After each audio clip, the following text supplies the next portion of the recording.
আল্লাহ তাআলা দৃষ্টান্ত দিচ্ছেন, তোমরা যারা দুনিয়ার বাহাদুরি করতেছো, ক্ষমতার বাহাদুরি করতেছো, মহান আল্লাহ তাআলাকে অভিভাবক ছেড়ে দুনিয়ার দাম্পত্য জীবনের মধ্যে হোক, রাষ্ট্রীয় জীবনের মধ্যে হোক, পারিবারিক জীবনের মধ্যে হোক, সামাজিক জীবনের মধ্যে হোক, তোমরা যারা বড় বড় নেতাকে মডেল মানতেছো, তোমরা যারা ধাম মনে করতেছো নিজেদেরকে, জেনে রেখো তোমাদের দৃষ্টান্ত হলো ওই সমস্ত মাকড়সার মতো।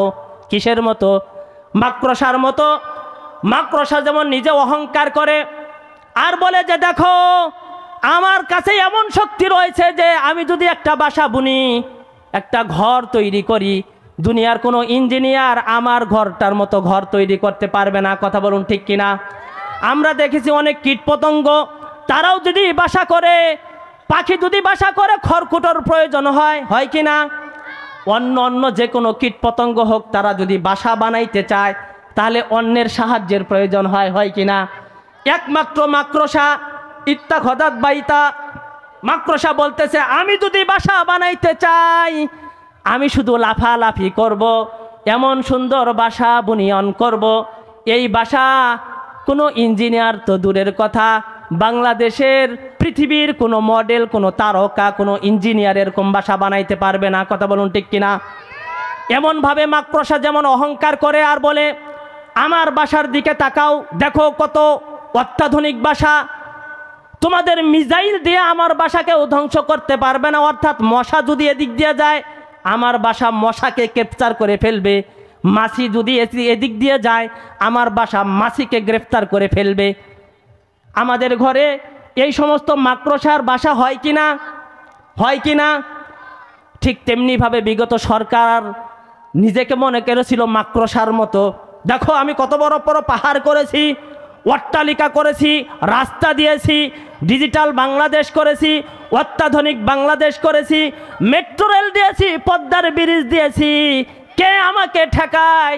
যত বড় মিসাইল আলো না কেন, আমার এই সমস্ত উন্নয়নের মধ্যে তোমাদের মিসাইলকে আমি ক্যাপচার করে ফেলবো। আল্লাহ তাআলা বলে দাঁড়াও, তুমি তো মাকড়সা।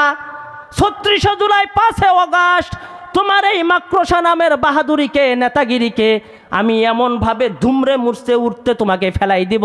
বাংলাদেশে তো থাকার দূরের কথা, মেট্রো রেলের যাওয়া তো দূরের কথা, তোমার পদ্মা ব্রিজ দিয়ে যাওয়ার তো দূরের কথা, হাওয়ায় বাসিয়া শাড়িটা পরার সুযোগ পাবা শুধু, তারপরে চলে যাইতে হবে এমন দেশে যেখানে থেকে আর যদি কোনো দিন তুমি লাইভে কথা বলতে চাও, ৩২ নম্বর বাড়িকে ৩৩ নম্বর বানিয়ে দিবে। কথা বলেন ঠিক কিনা? আল্লাহ তাআলা বলতেছে তোমরা তোমাদের নিজের ক্ষমতা, নিজের বাহাদুরিকে এভাবে মানুষের সামনে প্রদর্শন করো না। তোমরা তো মাকড়সার মতো। কিসের মতো? মাকড়সার মতো। হতে পারে অনেক স্তম্ভ করেছো, ক্ষমতার বাহাদুরি দেখাইয়াছো, এই মাকড়সার জালকে নষ্ট করার জন্য কিন্তু বড় ধরনের কোনো মেশিনের প্রয়োজন হয় না, কোনো বাহিনীর প্রয়োজন হয় না, কোনো কামলার প্রয়োজন হয় না। ঘরের বাবুর্চি, ঘরের কর্মকর্তা, আমার বউ, আপনার মা, আপনার মা, আমার বউ, আমাদের মেয়েরা ঘর থেকে বাম হাত দিয়ে একটা ঝাড়ু নেওয়ার পরে মাকড়সার জালের দিকে এভাবে একটু দিবে, মাকড়সা জাল ছিঁড়ে খান খান হয়ে যাবে। কথা বলুন ঠিক কিনা?